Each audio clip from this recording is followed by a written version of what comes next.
Paano kung ang kinatatakutan ng tao ay hindi lang basta guni-guni?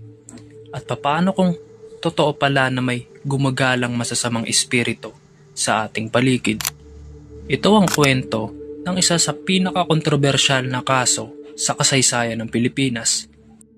Noong 1953, isang babaeng Pilipina na nagngangalang Clarita Villanueva ang ikinulong sa Bilibid Prison matapos akusahan ng vagrancy.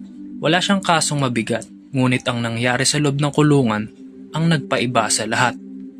Habang nakakulong, bigla na lang daw siyang sumisigaw, nagsasabing may mga nilalang na umaatake sa kanya.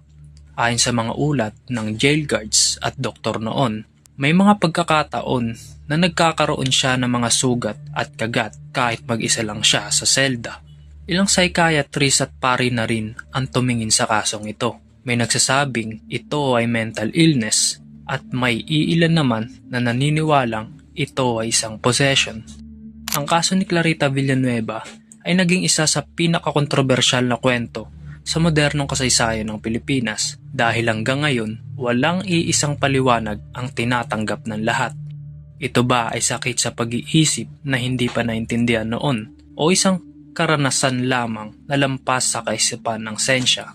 Kung ikaw ang tatanungin, kapag hindi maipaliwanag ng siyensya, ibig sabihin ay hindi na ito totoo?